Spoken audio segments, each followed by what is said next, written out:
people who want justice. I'm for white people who want justice. I'm for Indian people who want justice. I'm for Latino people who want justice. I want a better world. And I don't think much black people in that world. This podcast was recorded for the New African Black Panther Party by New Jersey Revolution Radio as part of our partnering organization programs. To learn more about New Jersey Revolution Radio, visit us on the web at www.njrevolutionradio.com.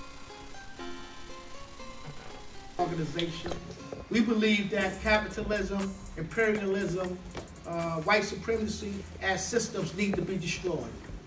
We don't mince words with that. We think that people around the world, people in this country are suffering as a result of the bad policies of this imperialist system. And in order to get rid of it, we need to create a revolutionary organization. And reading revolutionary history, I know that you can't have a revolutionary organization without a revolutionary theory. You can't have a revolutionary organization without something that will mobilize and organize the masses of the people in a progressive militant way.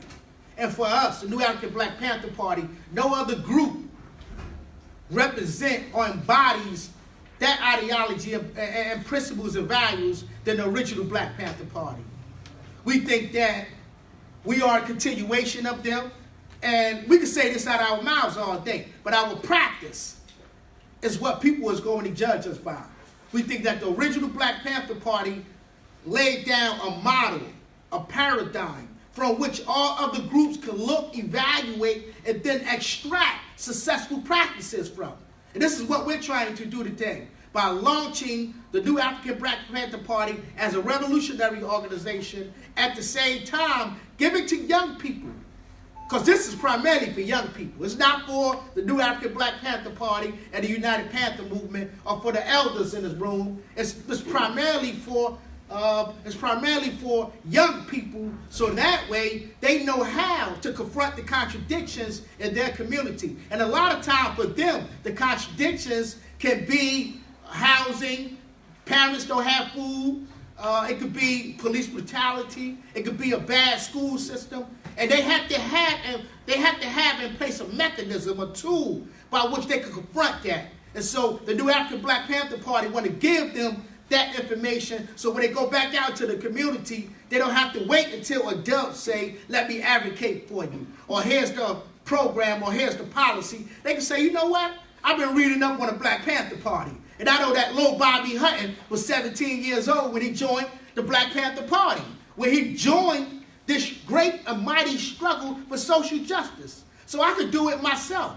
And so this is what this forum and other forums is about. In fact, that is the main reason for the existence of the New African Black Panther Party, so that we captivate and give imaginative ways of confronting oppression to young people.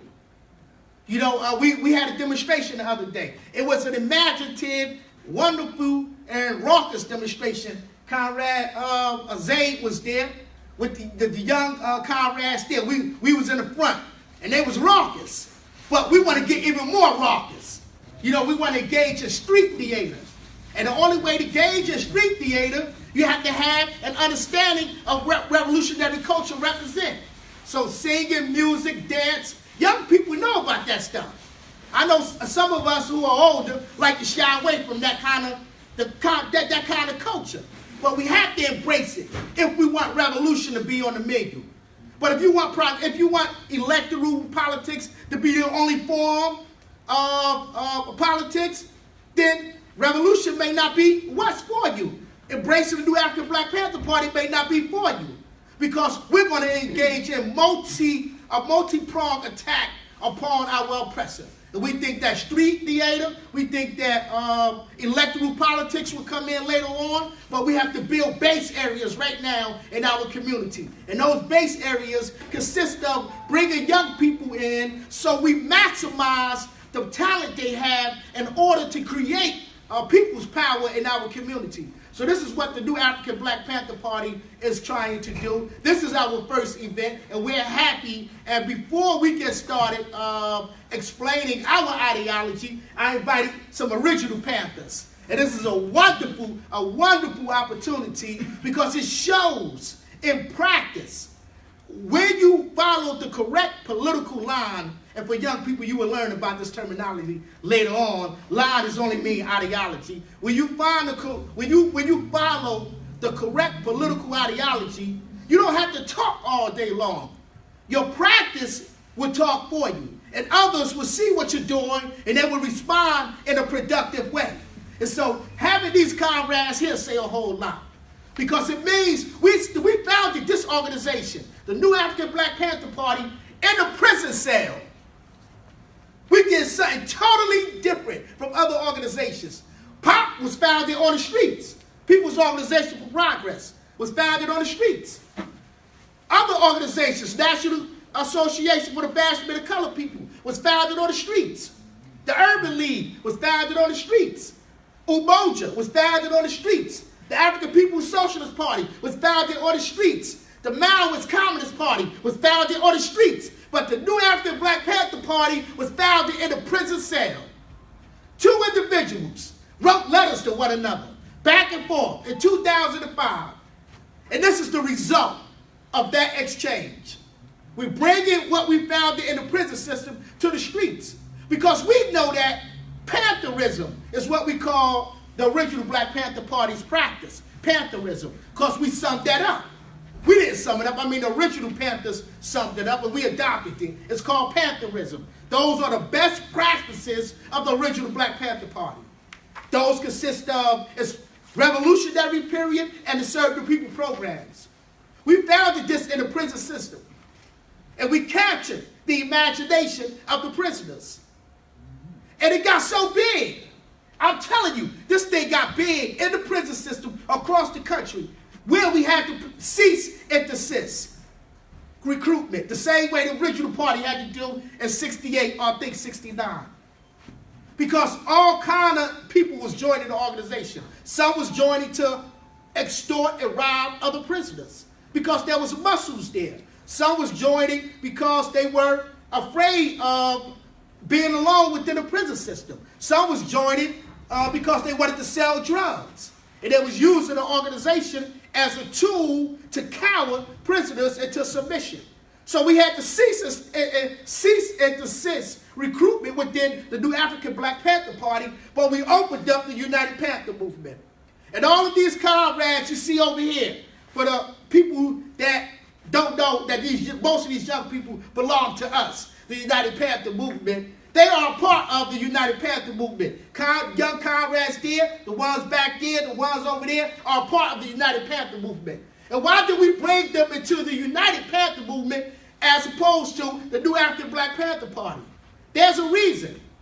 And that reason is one of the successful practices of the original Black Panther Party. And that is, we have to bring in all kind of ideas within a democratic organization. So you may have a Christian that come in with Christian beliefs, a Muslim that come in with Muslim beliefs. You may have a secularist come in with secularist beliefs. But they have a burning desire in their heart to do something to ameliorate the harsh conditions in our community. And so we opened up the UPM to bring everybody in. It's a big tent. And out of the UPM, we will pluck cadre, or the best within the UPM, for enrollment within the New African Black Panther Party. So we ceased recruitment within the New African Black Panther Party, but we opened it up within the United Panther Movement. And there was a reason for that, because the United Panther Movement don't require a higher level of discipline. It doesn't have strict discipline. You don't have to be dressed like me every day in a Panther uniform. You can come as you are. You can give us an hour, you can give us 15 minutes, or you can give us 7 days. Those are the requirements within the United Panther Movement. But over time, those who are committed, those who are dedicated, those who have that burning desire to do something will show in their practice. We say within the Black Panther Movement that, and we got it from Mao Zedong, practice is the basis of truth.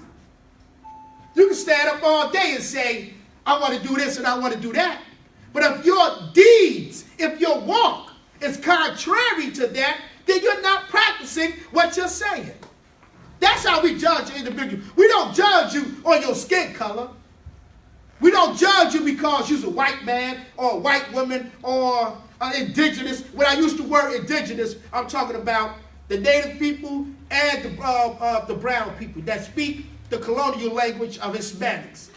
When I use the term indigenous, we don't judge you based on that. We judge you based on your ideology and your social practice. And that's what made the original Black Panther Party a threat. It wasn't just the serve the people programs, which were mighty and powerful, but it was the fact that Fred Hampton developed the original Rainbow Coalition, not Jesse Jackson. He stole that from Fred Hampton. I'm going to tell it like it is. Fred Hampton said, we're going to organize the poor whites. We're going to organize our Latino brothers and sisters or the indigenous brothers and sisters. We're going to organize the blacks. We're going to organize anybody. All they have to do is embrace the 10-point program. And they opened it up. In fact, Huey and others started the National Coalition to Combat Fascism. I think that was one of their democratic organizations. And they brought folks within that.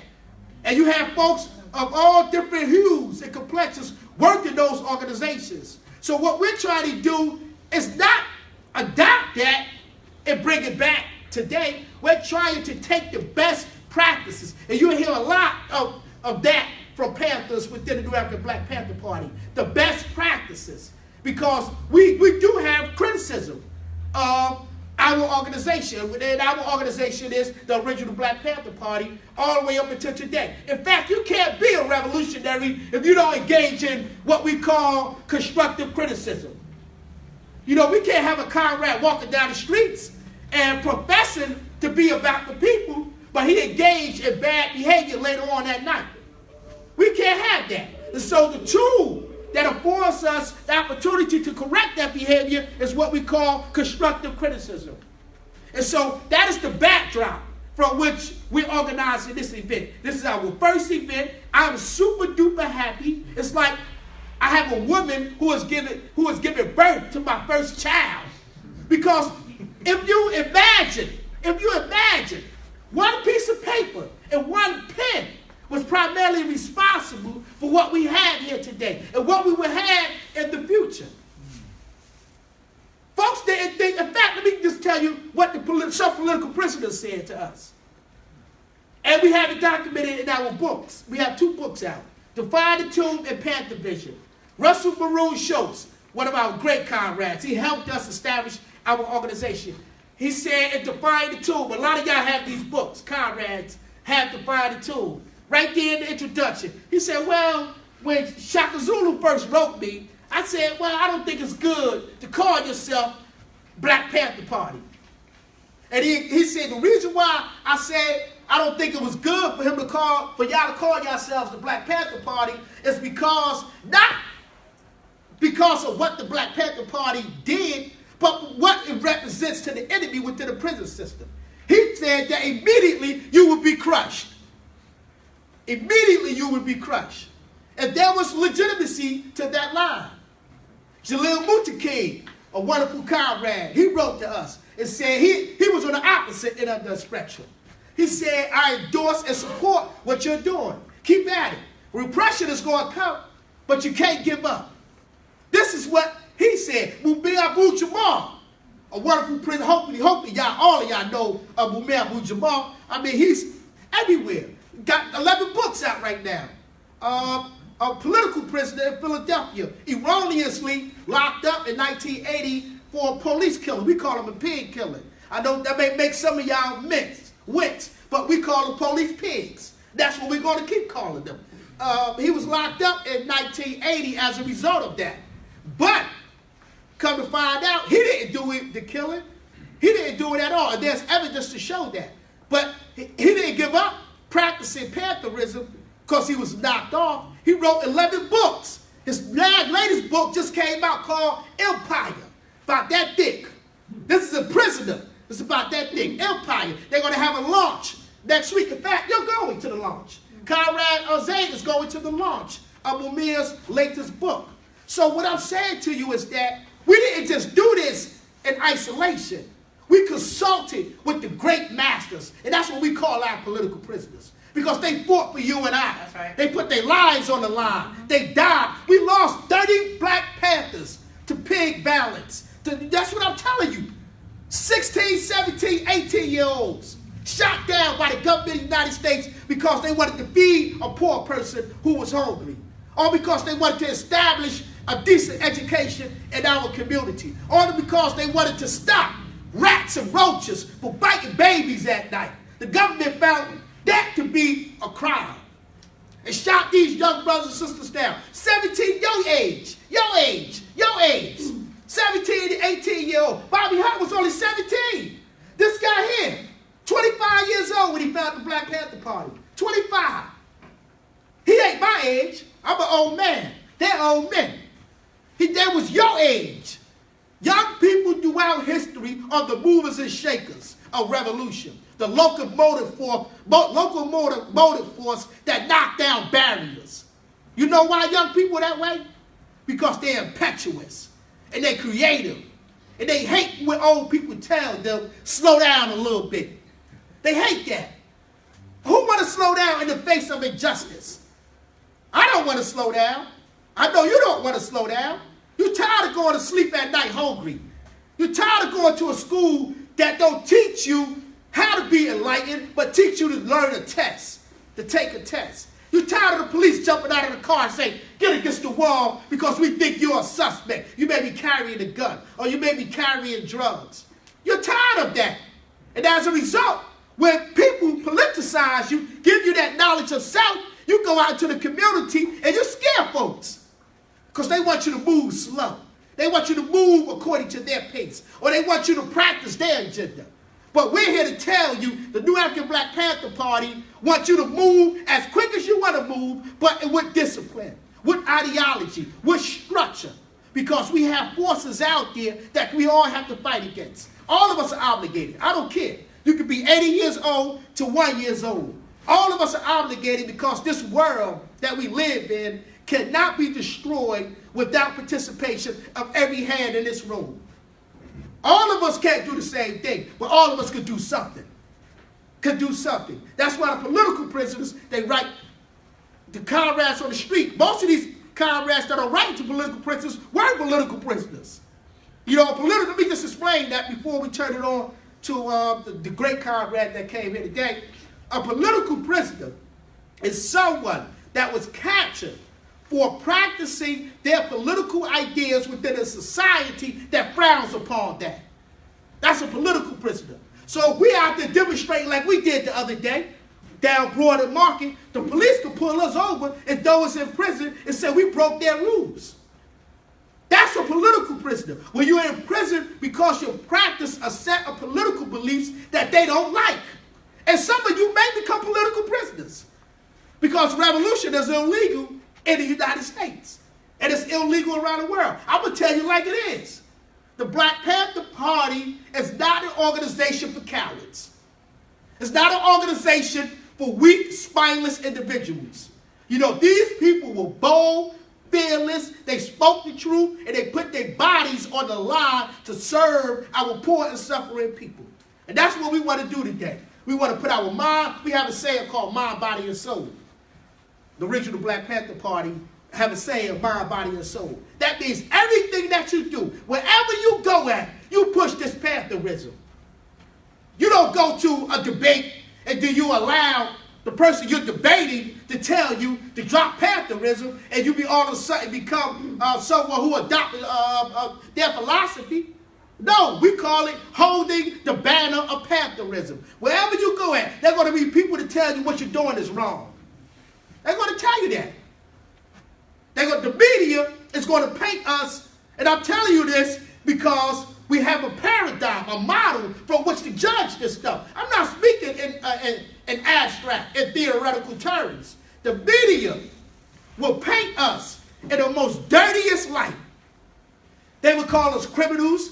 And that's what I was. I'm not afraid to admit that at one time I was a criminal. You know, I was in prison. I did 21 years as a result of preying on the people. But the enemy is going to convince some of us that's the only part you need to see of Shaka Zulu. The Reformation, the struggle, the revolutionary, none of that.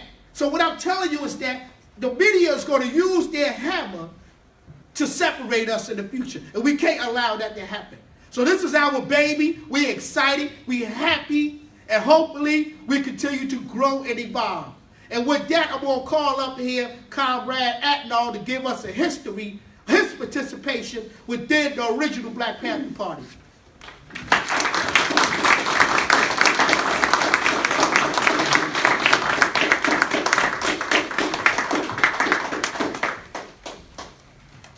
All power to the people. All power to the people. I was part of the Black Panther Party in New Jersey as a result of meeting with Panthers at the Conklin Hall, Rucker's Conklin Hall takeover. They were the only ones that were providing security for the students that had taken over the building. But not only that, they were also active in the medical school building and seeking health care for the community, which Newark was in dire need of. As you know, Mayor Gibson passed away, and one of his primary starting goals was to provide health care for a very sick city. But the Black Panther Party was a national organization at that time, and we exposed not only sexual diseases, but also we were also bringing into light on a national scale sickle cell. A lot of people weren't aware of the fact that African and Mediterranean people suffered from sickle cell. So it was not only medical issues that the Black Panther Party brought up, aside from the breakfast program, which is now, as you can see, is a national institution. Children go to school, and that's what first thing they get in order to strengthen their bodies and create their minds to function in an educational environment. But I'm going to talk a little bit more about the New Jersey chapter.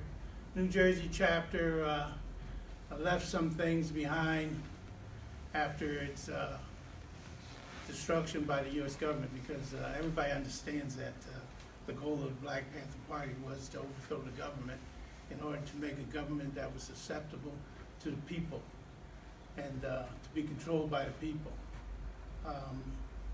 One of the things that happened along the way was that we created political prisoners, and we still have political prisoners inside institutions that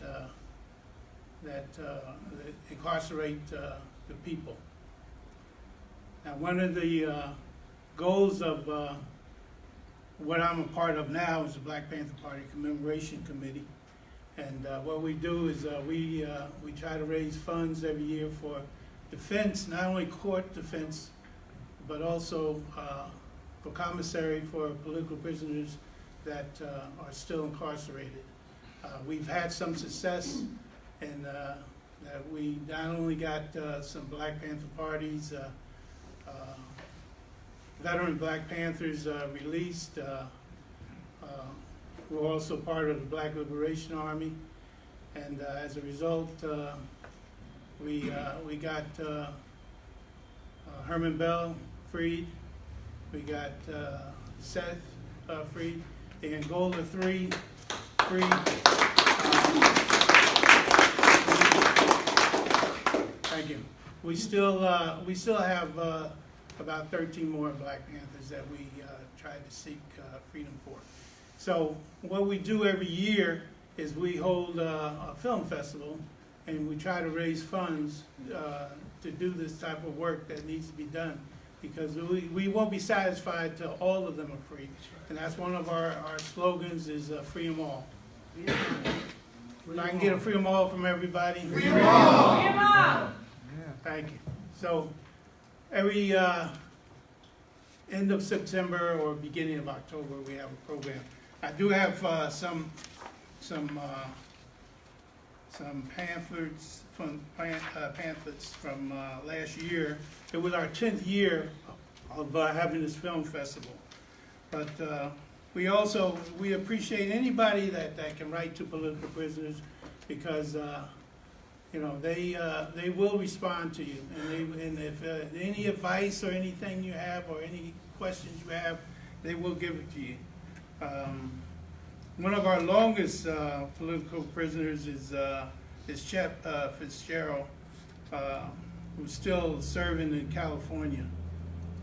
But we also have Tell how much time you got in, comrade? he has about 38 years. We have here, well, not C. Squire, well, I known him as C. Squire, but Sudiata Akoli was, he just wrote to me a month ago, and he was explaining how he appreciated the work that Sister Dawson does, the paintings of political prisoners. Yes, and you know, he'll write back to you if you send a letter to him.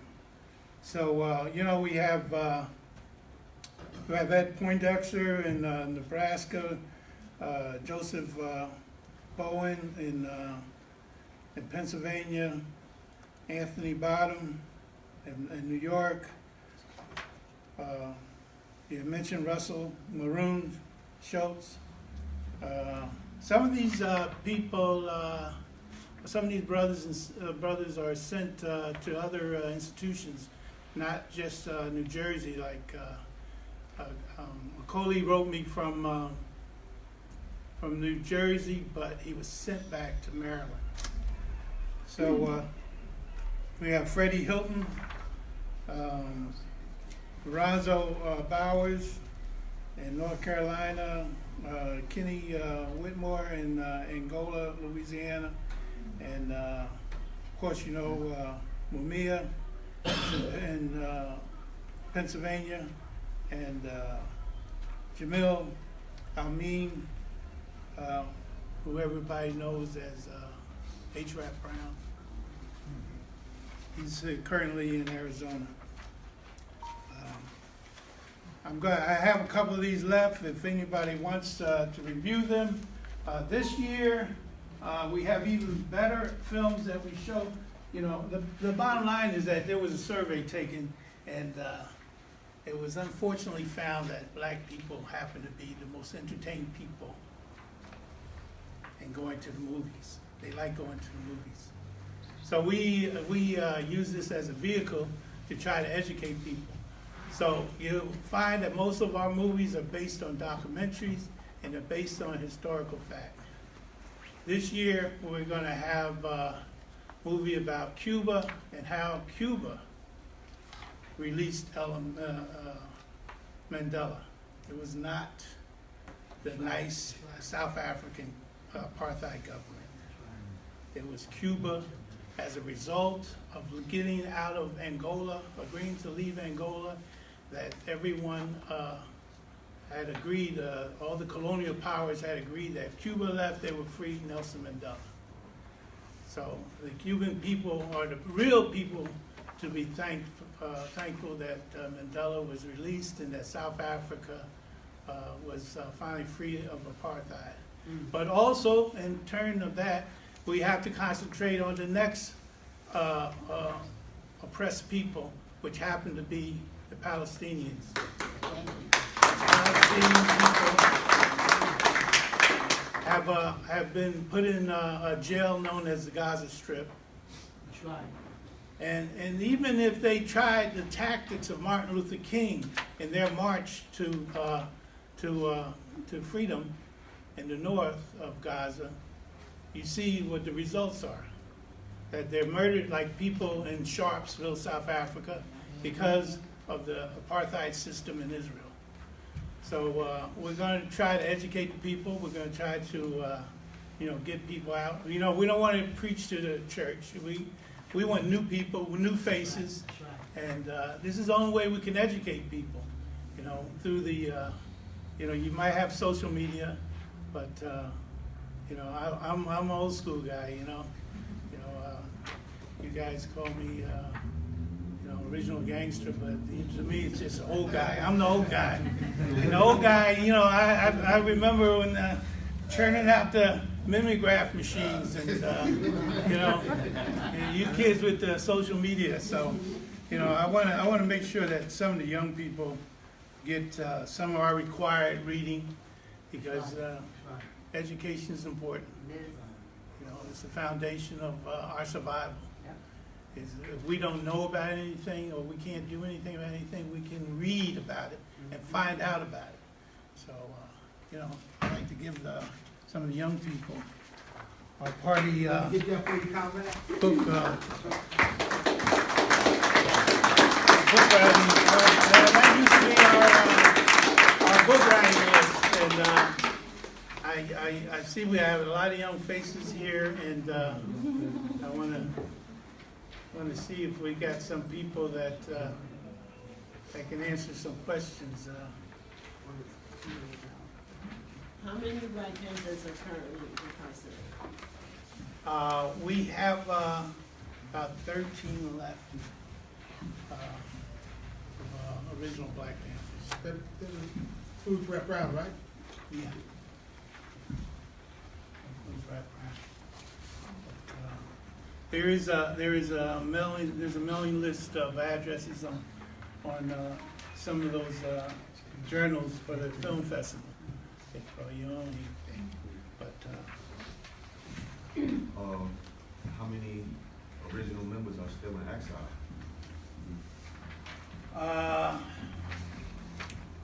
there was one in Portugal, and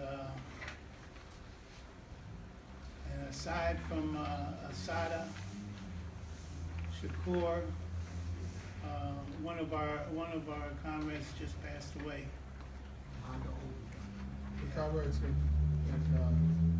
Tanzania. So many people there. But I want to see if I can quiz any of the young people. Any of the young people know who the Minister of Information was?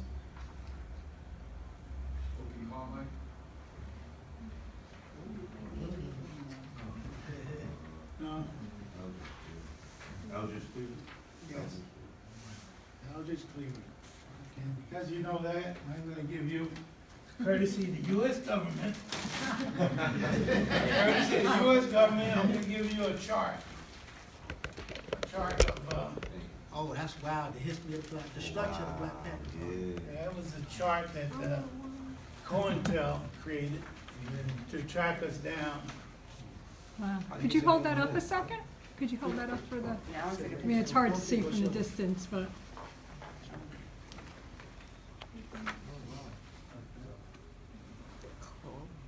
Thank you.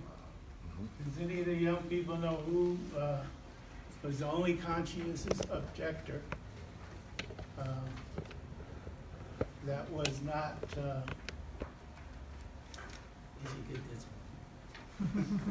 only conscientious objector that was refused a draft from the Army?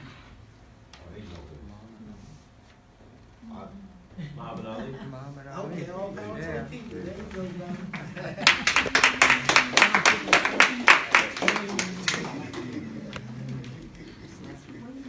You know, a lot of people aren't aware that because Muhammad Ali was a political, because he was a conscientious objector, that he was the only religious person that was refused induction, that was refused not being a part of the Army during the draft. And I mean, they allowed Quakers, they allowed, but it was a special order under COINTEL from the Justice Department Come on, brother. to make sure that he was put in jail as a result of his not being inducted into the Army. Does anybody know who the Minister of Culture was from the Black Panther Party? Douglas. Okay, Conrad. You can't get Yeah, too You close. can't get Emory Douglas. Emory Douglas. Okay. But I know, here's an easy one for the young people.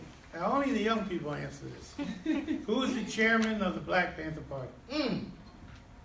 The co-writer of the 10-point program. Well, do it, you guys can. He said it. The chairman. Chairman. Chairman. UPU. Huey P. Newton was Minister of Defense. Come on, young people. Yes, yes. Who? Okay, somebody, you're gonna have to start reading, you're gonna have to Speak up. start What reading did you this. say? What did you say? In the white. Oh, young lady in the white. I'm for you. Oh, me? Yeah. No, I got it wrong. Who you say? I say Bobby Sims. No, you got it right.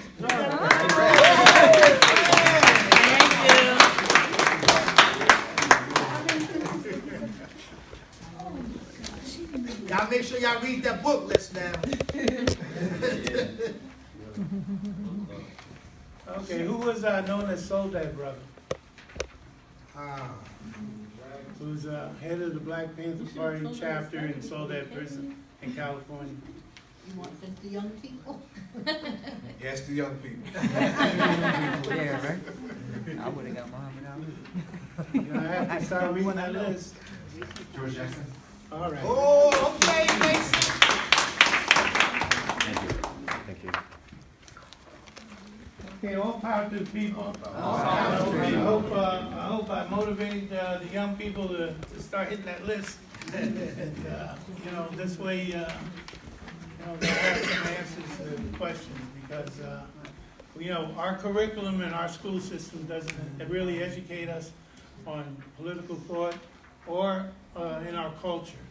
So, you know, this is the reason why people always ask me, you know, well, what should I do to be more involved? I say, well, run for your school board. You know, run for your school board and find out what they're teaching your kids. Because you'll never know what they're teaching your kids because all they do is they want to pay, you know, the teachers, not that the teachers, you know, don't deserve to be paid. But, you know, they want to work on budgets and they want to make sure that the superintendent gets a big salary. But then never do they concentrate on what's going inside the kids' heads. They, you know, they treat the school systems like factories. You know, all they do is they put the teacher there to make widgets, and then the principal's there, he's the foreman, and then the superintendent stops by every so often to see how production is done. And there's a lot of bad production going on. That's right. Because, Bad. you know, they can't take education from you. That's the reason I say if you become a member of a school board, you have some control over what's going into their head. Although it's a 50-50 deal, you know, half the school board controls half of what goes into the system, and superintendent makes the other half of the decision. But, you know, I always tell them, you know, school boards are very simple. You know, you don't need a lot of money. You just need a lot of footwork. You need to be around people because you know, this is our future. That's right. You know, if we don't concentrate on our future, then that's the reason why we stay where we're at. All power to the people. Newark School Board election, April 16th.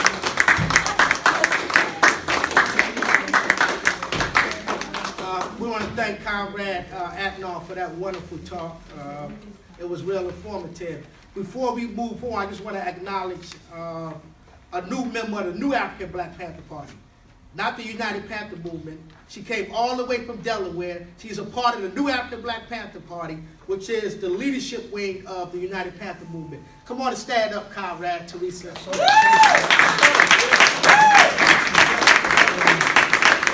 Those are wonderful kids. Stand up again, Conrad. Those are wonderful kids right there.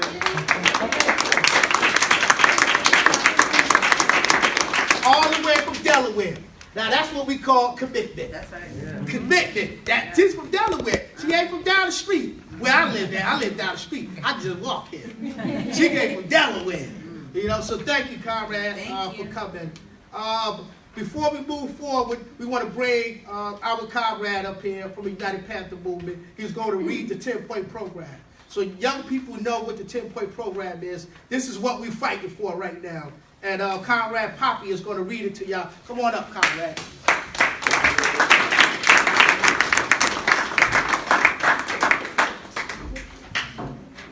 How y'all doing this morning? I don't think it's morning time anymore. It's 1 o'clock. It's 1 o'clock, so I'm Poppy Roberts, and I came to read y'all the 10-point program of our revolution. First program, the first point of our program is we want power, we want freedom and power to determine the destiny of our black and oppressed communities. Meaning we want freedom to determine our future. We want to control our own future. We don't want the government or these institutions that's not really teaching us to determine where we land in life in our society. Second one, we want full employment for our people. We want the right jobs for our people. We don't want these little BS jobs where we get minimum wage. We want jobs where we could make a living, where we could pay for things, where we could pay for our children tuition, where we could pay to get out of our neighborhoods like these, where we could make these neighborhoods better. That's right. We want better working employment. We want an end to the robbery by the capitalists of our black and oppressed communities. We don't want the capitalists to come inside of our neighborhoods and take things from our neighborhood, because this is our neighborhood. We can't let the government come inside our neighborhood and take things out of our city. So we want to stop being robbed by our capitalists. We want decent housing fit for the shelter of human beings. We want houses where we could live in, we could afford, we could pay for, and shelter for homeless people. We don't want to see homeless people out here on the streets in winter times, cold, starving, needing somewhere to be. The fifth one, this is my favorite one right here. We want decent education for our people that opposes the true nature of this decadent American society. An education that teaches us our true history and a role in our present day society. That's right. We want to learn something. As students, I can speak for students because in school it's a certain limit we reach where it's like, we know like we not really getting taught anything. We want to learn our history. We want to learn where we came from. We want to learn like what's been going on. We want to learn about our ancestors, what they've been going through. Right.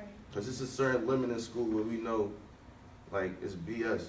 We already know like that's not what we really want to get into. That's right.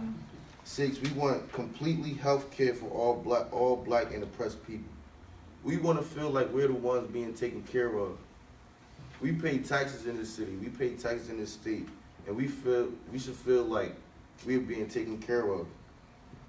We want an immediate end to police brutality and murder of black people, other people of color, and all oppressed people inside the United States.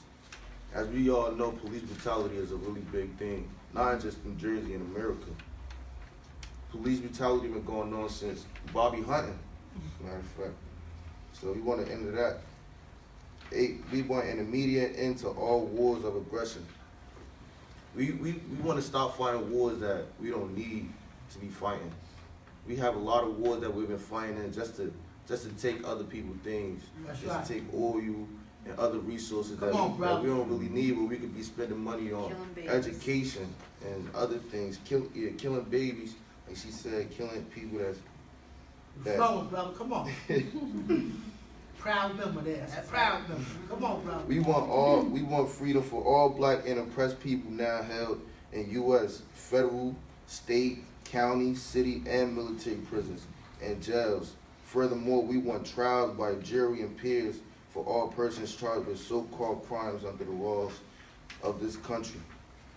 Like our political, our politic prisoners, We want fair trials. We want people to be in a jury that look like us. We don't want to see the white juries that's always pleading us guilty.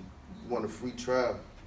And the last one, we want land, bread, housing, education, clothing, justice, peace, and people's community control for the modern technology. That's a 10-point program for the new African Black Panther Party.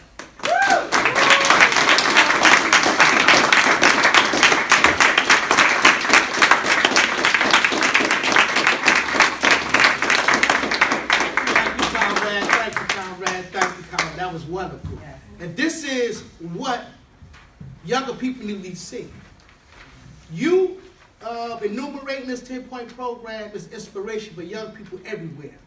Because you're making it cool, you're making it hip, and you're interpreting the 10-point program to fit into the conditions that exist for you as young people.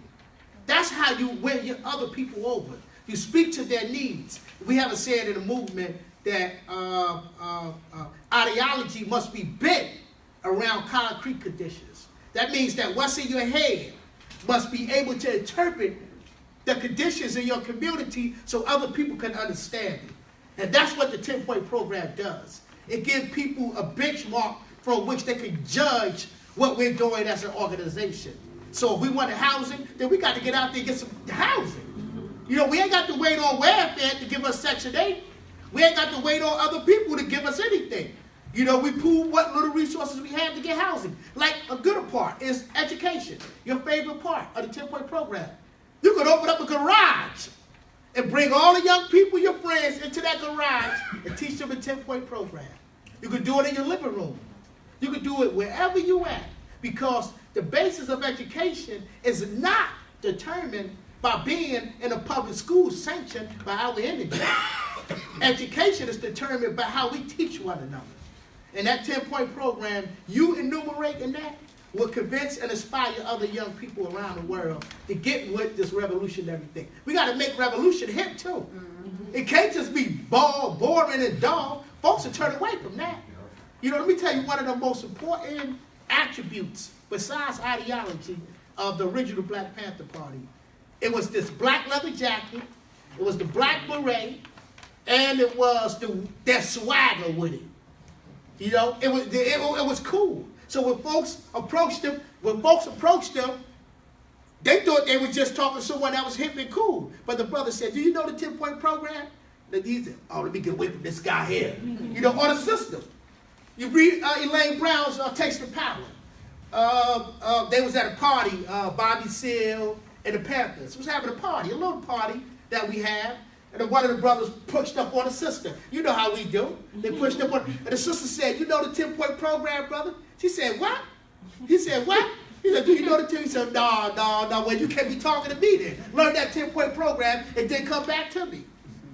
You see what I'm saying? Immediately, the sisters established values, boundaries. They said, you want to talk to me? Get hip to what's happening in our community. Fight in this struggle for justice. Fight in this struggle for equality. Fight in this struggle to establish a new world that is geared towards our humanity and not profit. That's how you win people over. That's how you spread the philosophy of Pantherism. And with that, I want to bring up a young cub. This is how we talk about, for one, and the day, incidentally, the day is called from 1966 to 2019, the continuity of the Black Panther Party, from the original Black Panther Party to the new African Black Panther Party. This is the theme of this event. We just didn't have a lot of money to make it look like that. You know, we're a poor organization. So, but that is the theme, and the cub is the continuity, the continuous process of passing information from one individual to another, from one generation to another. So he represents the cub of the original Black Panther Party. Come on up here, Comrade Zayd Muhammad.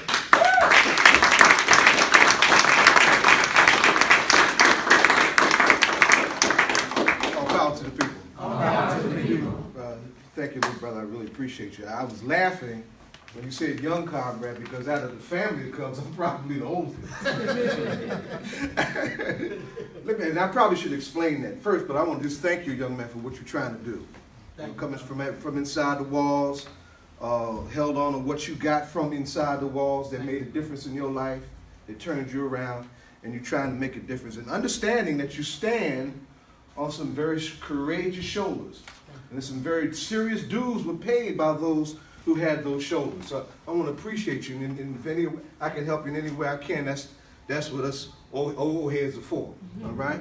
I was trying to figure out what I was going to say, because you got some of my elders here who really, I really want to hear you, Brother Cap. I haven't heard you get down yet. And I know you're sitting, no, I haven't. You missed my address to the Panther Club. Yes, I did, yes, because I had my kids in Irvington. But he's another master teacher in the house. Let me just say, let me tell you a library story that's going to crack you the hell up. Right? And this began my cub journey. And I should say this. We say cubs, they're biological cubs. The children of the Black Panther Party. The biological children of the Black Panther Party. And they're the first line of the cubs. Right? And they have a very special place because they went through everything their parents went through when their parents came under fire by the government. That's right. Right? All the trauma that their parents faced, they had to internalize as children. Parents going to prison, still in prison. Chip Fitzgerald been in prison since 1969. Do the math.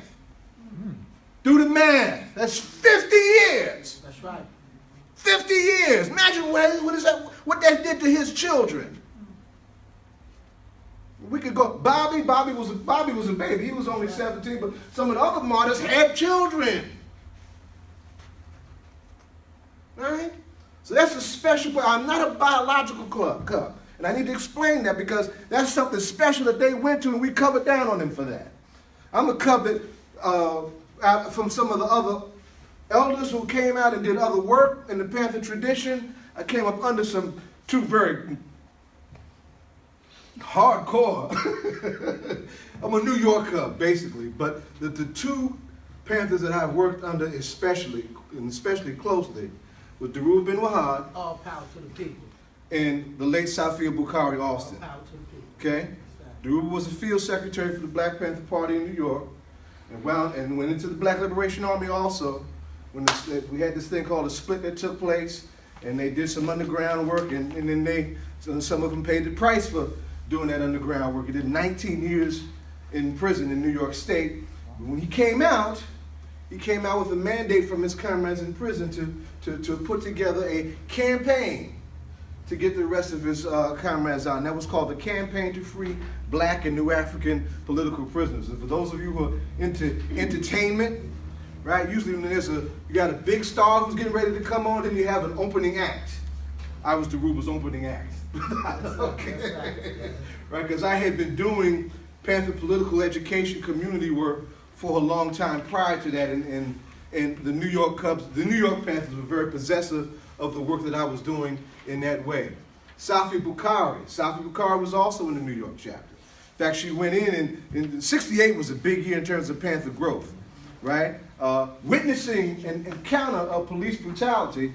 And Safia was a very bougie church-based sister who couldn't, conceptualize that, in America where you're supposed to have democracy and people are supposed to go to work and go to school and go to church, that the police would do that thing until she witnessed it. And then when she walked up on it and began to question it, she found herself getting her little ass whooped by them same police. Pardon me for being frank like that. Right? That ass whooped and put her into the Black Panther Party. Right? That put her into the Black Panther Party. And when things got wild and she went underground with the Black Liberation Army, she was a serious combatant in the Black Liberation Army. Was captured, was actually on death row for several years when she was in captivity. When she came out with the same fire. This work we got to do to get our comrades out. Well, I was one of the first ones that she grabbed. Under Safia, we had the paper out for a few years. And Lord, if we had just kept it out for about 2 more years, it would have gone into digital territory. This is library, right? And you young heads, you understand what digitizing of archives means. The paper would be in a different place. And I had a field day with that paper. These young brothers here that just walked in the Nation of Islam. I have nation roots. right? We know how to work a paper. So when that paper came out, I was all up and down the streets from Connecticut down to Washington, D.C. All in the street with that damn. And I would grab folks, let me show you how to move this goddamn paper. Let's go, we got a paper, right? And writing for that paper was that was my favorite college experience, right? But I said I was going to tell you a library story. Back in 1988, a book came out called Sada. Come on, brother. Right? Sada, an autobiography. Bad little sister in the New York chapter of the Black Panther Party. Okay? Don't call her Joanne. No, that's like calling Muhammad Ali Cassius Clay, baby. Right? Sada. Right? And I've had to correct a lot of folks over the years on that one, sir. Right? Her name is Sada. Right? She was captured and almost killed right here in New Jersey on the turnpike. Exit 9, down there in New Brunswick Way, right? Hands up, don't shoot. That's right. Little Bobby had his hands up on that fateful day back in '68. That's right. Huh? Sada got all the evidence, hands up. Scared pig started firing anyway. And not only did he just start firing, he was so pumped up with his racism, his hate, and his fear. That's right. He not only shot up the place, he got back in his car and left his so-called state trooper comrade. They use that language too, be careful. Right? Left him there and lied about the whole thing, and they still jammed the Sada and Sundiata up for what happened to Werner Foster was his name, and nobody talks about Zaid Shakur, the other Panther BLA member who was killed in that whole scenario too, trying to protect her. Trying to protect her. And he was a gifted organizer. Zaid was a gifted organizer, one of the best negotiators on the ground in the streets when it came to working with other organizations, coalition building, working with so-called street organizations. Right? There's certain ways you got to engage folks like that. Zayd was one of the best out of that cadre of Shakurs that came out of New York. That's right. Right? Those are the folks that I did my stuff for and still do my stuff for. I named my only biological child after Safia. Safia went to the land of the ancestors in August of 2003 while my child's mother, who I met in the new Black Panther Party, a black woman teaching self-defense. Ladies, y'all heard what I said. She was a taekwondo master whose weapon of choice was knives, who was teaching self-defense. So don't let no brothers push up on you with what Asada calls no He-Man backwardness. Ooh, right? Come on, brother. Say that again. When it comes time to train, ladies, you train just as much as those brothers train. That's right. That's right. With everything. That's right. Your hands, your feet, your mind, and everything else. Right? A liberated woman is a liberated woman, daughters. I'm going all over the damn map. Come on, brother. Keep flowing, brother.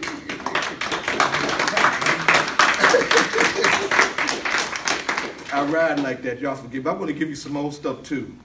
Right? I had something, and this is also a part of our political prisoner support work.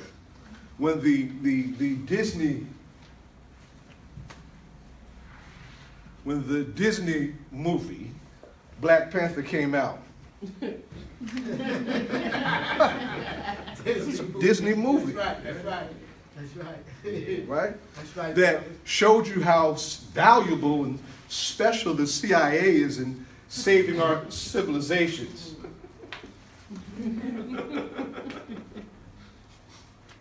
See, study is important, babies. I'm trying to tell y'all something, right? Disney is not going to show you what it is to be a Panther in the Panther tradition.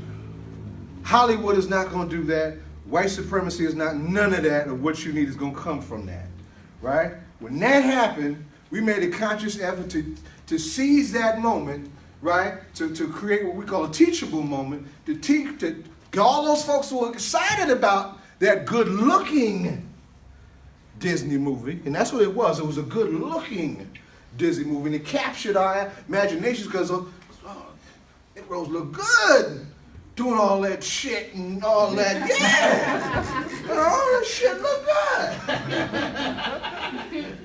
good. CIA has never been a friend of African people everywhere on the earth. And people want to understand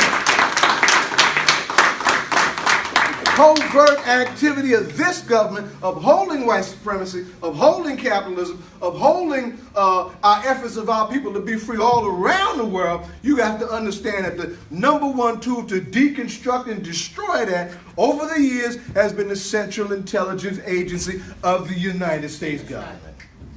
Right? So we decided at that time to come up with a series that we call the Real Panther series. Right? So we did a showing of the Angola 3 flick down at the library, and on the back of our cars we put out stuff on who the real Panthers are. Baby, just take one and pass them around. On the back of that is Sundiata's bio, right? And I'm saying that too because I want y'all to appreciate Sundiata in a very practical and local way. Because Sundiata was captured and convicted here in New Jersey. And Sundiata, let me back up. Let me back up on Sundiata for a minute, because you should know who these folks are. Sundiata was a computer and math whiz. Working for NASA. Coming out of Texas, coming out of the heart of Prairie View, Texas, was recruited by NASA in the early 1960s for his brilliance, right? Y'all saw the Hollywood. Remember the movie Hidden Figures, right? And all the brilliant black women who went into NASA because of their math smarts. Well, there was another hidden figure, and his name was Clark Squire, better known to us as Sundiata Acoli. That's right. Right? And stifled by the limitations of that incredible opportunity for that time. Old heads understand what I'm talking about when I say that. Right? He heard the drum of struggle in 1964 that was called Freedom Summer. Right? Freedom Summer was a big national campaign to bring folks from the North into the South to help move the civil rights movement forward. And it was a mixed race strategy, meaning that they brought a lot of white folks into the South, hoping that their presence would calm down some of the violence from the other side. Yeah. They was wrong. It didn't calm down the violence. White folks got killed right along with black folks in that. But it was a strategy based on how that kind of stuff plays out and who decides who deserves protection and support and all of that. And it was a tactic that had its place. So Sundiata answered that drum. But seeing the limitations of nonviolence and seeing the limitations of the civil rights movement, when other organizations began to take that sharper left turn, SNCC, for instance, the Student Nonviolent Coordinating Committee that's associated with Imam Jamil, formerly known as H.Rap Brown, when those organizations started pushing left and really taking this beyond nonviolence, right? And ultimately an organization would come out of the West Coast called the Black Panther Party, going well beyond nonviolence. Sundiata went further and found himself in the Black Panther Party. That's right. Right? Brilliant man. And somebody who has one of the highest levels of government security clearance in the Black Panther Party drove the United States government nuts. I want y'all to understand as y'all do more study, you'll appreciate what the hell I'm trying to say. But the prospect of somebody that had access to some of their top technology and stuff, running with them niggas with guns, talk about all power to the people. Come on, brother. We got to get hold of this boy, and we got to send them a message about people like him. And then, of course, the party goes through its change, the split, BLA, da-da-da-da-da. Sundiata joins the ranks of the BLA, right? And is with ultimately Assata and Zayd on that fateful day, and it's captured, right? Sundiata Acoli is now 81 years old. He has been in prison for 45 years. Check this, though. I'm going to wind up. Several years ago, a federal judge okayed him for parole. Send him home. Okayed him for parole. Catch this now. Catch this. But you got to go back before your parole board in New Jersey to get cleared. As far as I'm concerned, you did your time, you're okay. He goes before his parole board and gets a 20-year hit. 20-year hit. Totally against the law, totally unprecedented, but in the insistence of making that example of him that J. Edgar Hoover said, if you want to be a revolutionary, you're going to be a dead revolutionary. Come on, bro. See? Tell him, young. Right? Tell him. They've been dragging this thing out for Sundiata for years. And now, at the back end of this process, he went up for parole a year and a half ago. They shot him down again, gave him another 5-year hit. That's being appealed. He will likely be up for parole within the next year and a half or so. And we need to create a groundswell of support for the release of Sundiata Acoli.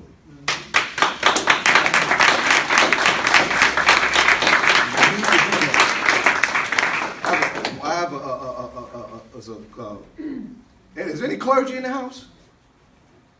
Okay, because there's a place for clergy, in this stuff. That's right. There's a place for everybody in this work, right? And I'm saying that because we started a strategy. It's called Clergy for Sundiata campaign. We're trying to get at least 45 clergy people, mostly from New Jersey, to come out for his release on humanitarian grounds, right? But more often than not, when Sundiata goes before the parole board, or any of our PPs go before the parole board, they go simply on their record, right? But when you have campaigns behind people, right, you have community, you have stacks of letters from the community, stacks of letters from clergy, stacks of letters from elected officials and whatnot. That's what our Boricua, and where my Boricuas at? This is a Boricua community, right? I want y'all to appreciate the work that the Boricua community did with the release of their political prisoners. That's right, that's right. Right? Unlike in our community, the Boricuas organized every sector of their community, and from the mealy-mouthed Democratic Party elected officials on down, everybody was talking about Oscar must be free. Talking about Oscar Chiasso. Rivera. I'm getting all tongue-tied and wrapped up in Come on, right out of my brother, head. brother. Right? But that's a lesson for what organizing means, what grassroots organizing means, and what this kind of work can mean for those of us who have gone forward and have paid those dues. Right? So I would hope as I wind down that y'all appreciate there's some folk, this work it's immoral. Mm-hmm. I would dare say, for anybody to try and claim that I'm down with Panther stuff, I'm down with that, and won't do a goddamn thing for the release of our comrades. That's right, that's right. It's immoral. And anybody talking about they're for human rights all over the world, but want to address the human rights of our people and blow that government is holding that good leader hostage and won't deal with the leaders that are being held hostage here are hypocrites to what they're talking about. We need to hold them accountable. If you can talk about political prisoners in some other country, you can also talk about political prisoners right here in these United States.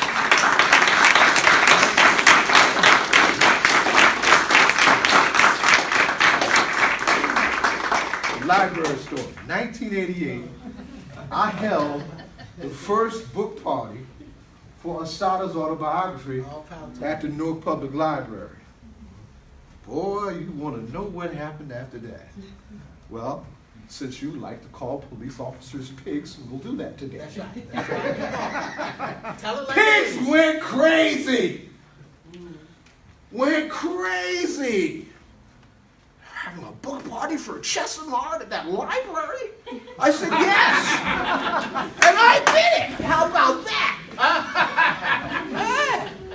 Library started coming up with procedures for community use and guidelines and how much it's going to, they were peeing in their pants and we can't be so open with the community. We don't know what the community is going to come with. But they knew what I was coming with because that's how I've been rolling. And that's really started my soul journey. That's when the Razzie was still around, Breeze Barrel and all them started, this young boy, making some moves. He really laying y'all stuff out. that came and got me, right? And that began that whole experience with me becoming a cub of the Black Panther Party. But I took it even more personal because as a child of the 1950s and the 60s, sickle cell anemia is in my family. I'm the first aunt that died from sickle cell anemia. Wasn't no programs, no sickle cell. The doctors didn't know what the hell it was and didn't care because it was niggas' disease. Y'all heard what I said. That's right. That's how the establishment thinks of our people then and now. It was niggas' disease, right? But the party made that a matter of national consciousness and enforce contradictions within their ranks. Learn that language. Because see, we want to see white folks argue over how they're going to fix shit. Because they got a lot of fixing to do, straight up. Right? We want to give them something to argue about with each other. And when they get the arguments wrong, we're going to be the ones correcting them. Y'all understand what I'm saying? Come on, bro. Right? And then at some point, they got to understand that they're going to have to get the hell out of the way and let us do what we need to do to get this shit right. Right? Because the oppressed, most oppressed in the end when it comes to fight for democracy are the best equipped to lead. That's right. And have earned the right to lead by virtue of ending oppression in the fight against oppression. And that's the principle I want all of y'all to learn to deal with. It ain't just majority rule, and we need to rock that too. But it's also about the fight for democracy along revolutionary lines with some revolutionary principle. And the most oppressed, when they stand up and do their thing and get it on, solidarity becomes your place, and you respect the fact that they too have the capacity to lead. It wasn't Barack Obama wasn't the answer to the question. He was a good hire by the establishment. That's right. Come on, bro. Right? Put it out. We're not any more liberated than we were then. Right? So when we understand that, we'll be on our way to doing what the heck we need to do. Every generation out of its relative obscurity must determine its mission, fulfill it, or betray it, said the great Frantz Fanon, who was one of the anchors of what we do in terms of our revolutionary ideology. I live for the last breath that I have for your generation and the next generations to take your rightful place in this place called the theater of our struggle, because babies, we need you. We need you. We need you.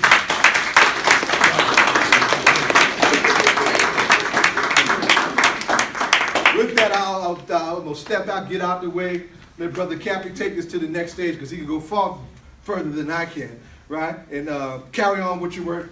Call me whenever you need me. All power. All right?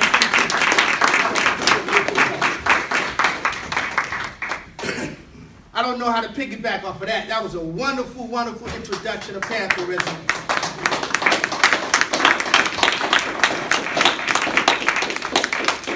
Now, what we're going to do is we're going to bring up one of our comrades, our allies. He talked about allies, and Bobby Seals said that we don't fight racism with racism. We fight racism with solidarity. You don't put out a fire with fire. You put out a fire with water. And that's the principle that we live by. And so we have in the New African Black Panther Party what we call the White Panther Organization. Now, the White Panther Organization obviously was given sanction by Huey P. Newton, but it was implemented by Fred Hampton, Deputy Fred Hampton of Chicago. He implemented what I talked to you about earlier, the Rainbow Coalition. And so we're going to bring up briefly for Comrade James to talk about the White Panther Organization and the role he's playing in that.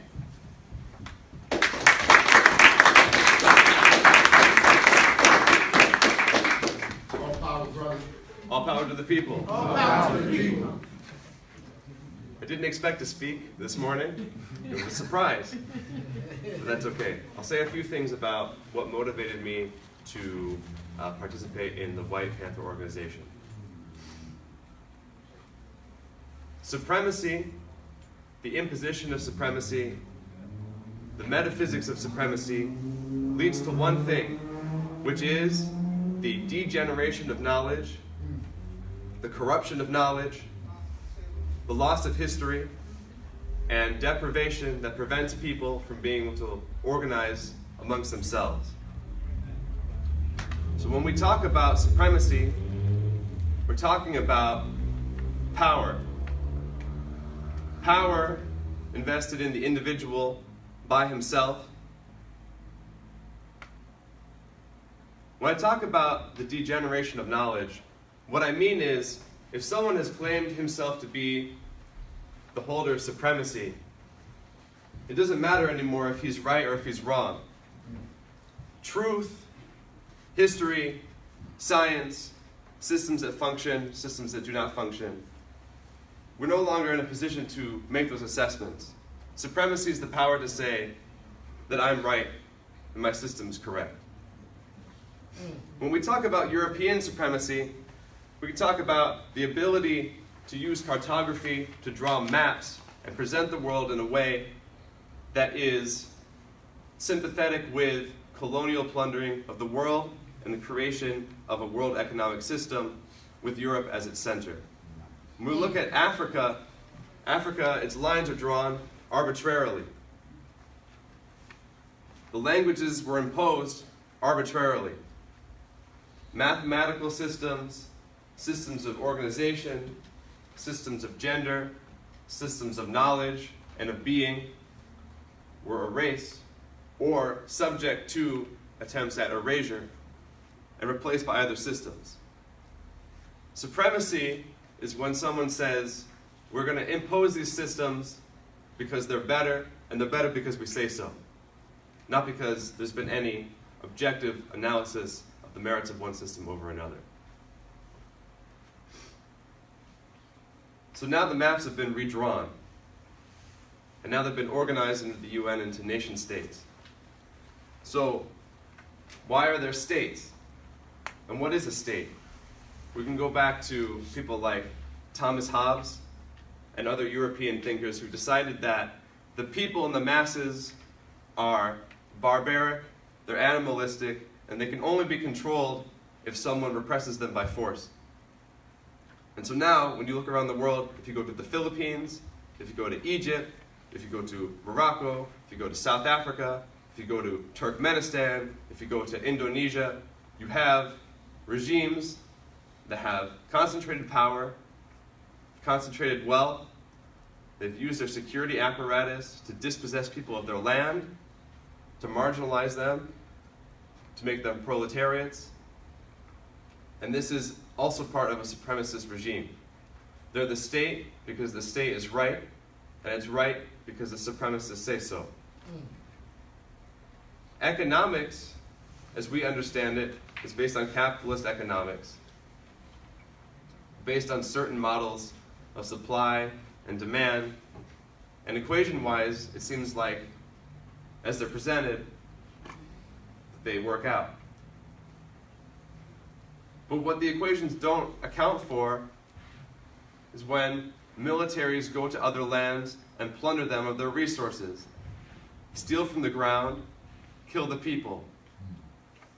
What the models don't account for is financial speculation, derivative markets, futures markets, spot trading. Wall Street isn't even a capitalist entity anymore. It's just a mafia. It's just criminal enterprise. But we're still going to call it capitalism, even though it's not. And we're still going to call it economics, and we're still going to say it's the best system because the supremacist has told us that this is how to best run our society.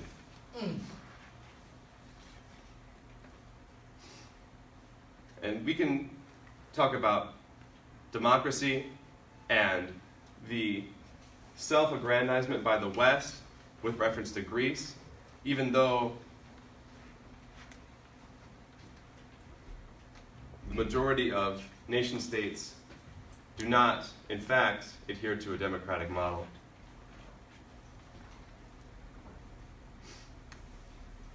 And so, what all this suggests is that there's been a fundamental degeneration in knowledge. We haven't been taught to critically examine the way that systems function and the origins of their functioning. The truth of the matter is most of the systems that function have been imposed, and they've been imposed by force.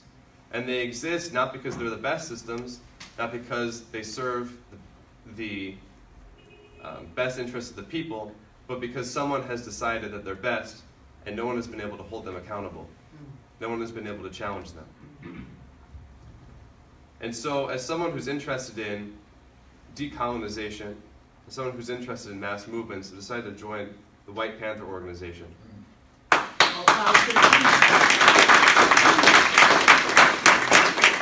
think the first two steps are, one, understanding the systems that we live in, understanding that any system is a human construct. It has a history. Most of these systems are relatively new. None of them are more than 500 years old. Understanding how we got here, and understanding that we're all political. We're all political. Political just comes from the Greek word polis, which means people. Politics is just people doing things. Come on, brother, you breaking it down. Politics is just people doing things. But if we are all participant in a system without understanding what it is and being passive, we're being political, but we don't have agency. We don't have autonomy. We don't have freedom. So the first step is to understand what we do, whether we're realizing it or not. The values that we hold, the things we think are right, the things that we think are true. The second step is to reconsider them, to study other cultures, to study our histories, to understand what was lost and what people have struggled to continue to preserve. And the third step is for ourselves to self-organize around values, around principles, around objectives, and around vision of how we would like ourselves to be organized. This is a significant undertaking. I think right now we see a preponderance of wars going around in the world. And most of these wars are fought amongst states, militias, or mercenaries, and even these mercenaries are basically capitalist agents. They're fought over redrawing the lines of the current cartography and the current maps that we have. Most of the battles and the wars that are going on right now are not trying to change the systems. They're just trying to seek new positions of power within those systems. Most people are not trying to change the world, they're just trying to rule the world. As soon as you decide that you want to put yourself in a position of recreating systems according to what you feel is right, and other people can do the same, then you have real power. And real power isn't the power to coerce other people into following along with you. Real power is not fear, and real power often is not even violence. Power lies in the conviction amongst people that they know what they're doing, that they've thought carefully about what to do, and that they can do it themselves without having to rely on other people. So with that, I'd like to thank you for your time. I'll pass it.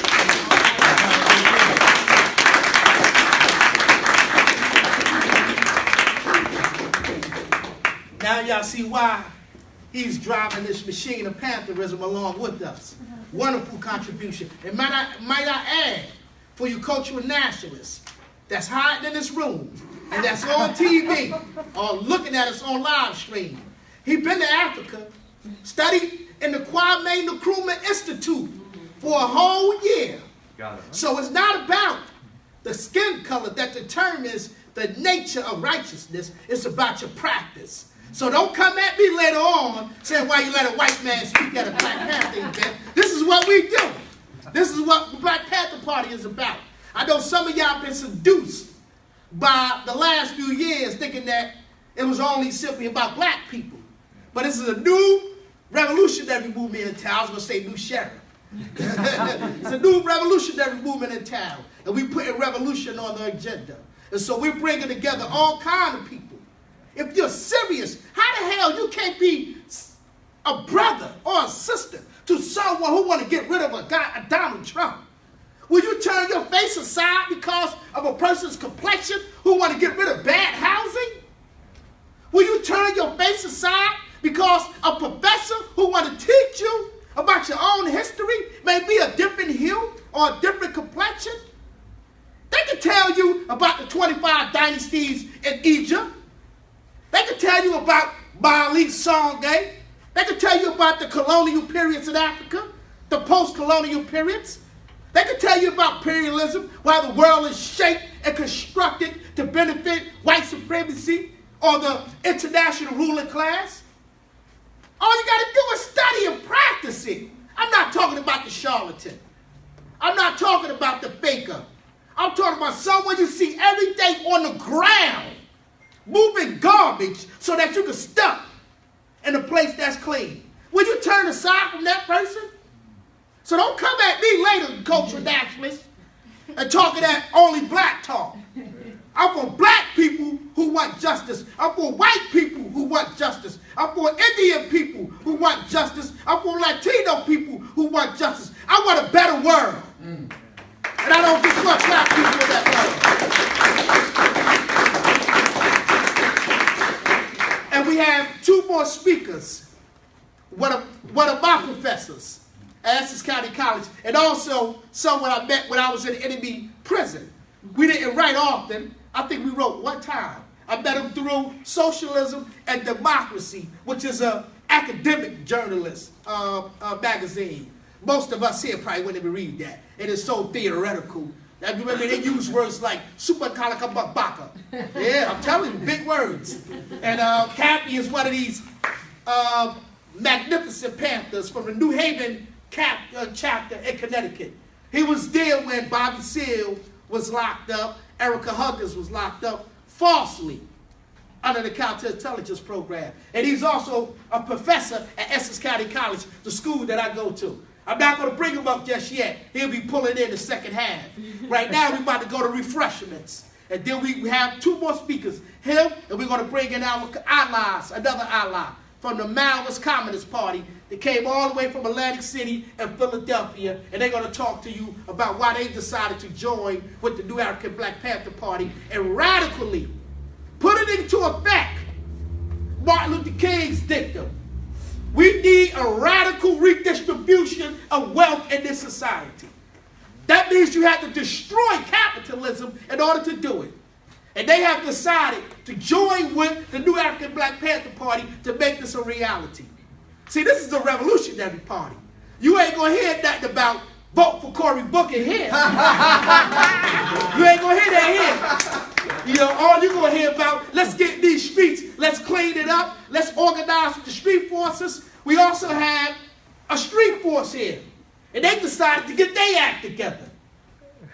And they call themselves Open. And they are a part of our organization as our allies. And that's Conrad here, Open. Conrad back there, Open. They on security. They on street force now.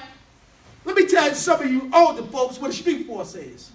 A street force is a blood group, a Crip group, a Latin King group, a Dieta group. It is an organization that was organized and mobilized by street forces, people that live on a block all day. They got together and said, well, let's create an organization and let's do this within that organization. That's what these young brothers are. And they decided to join with the Panther March towards freedom. Give them a round of applause.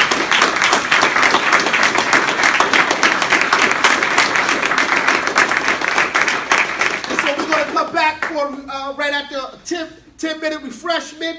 Conrad Cappy will be coming up talking about revolutionary intercommunalism, and we're going to break that down for the folks in the house. And we're going to have Conrad Mason come up and talk for the People organization, which is a wonderful new organization trying to capture the attention of white folk in their communities to fight for social justice. Thank you for listening to this New Jersey Revolution Radio partnering presentation. To learn more about the New African Black Panther Party, go to Facebook and search for New African Black Panther Party, spell African, A-F-R-I-K-A-N. Visit us on the web at www.njrevolutionradio.com for more productions and the second part of this featured event.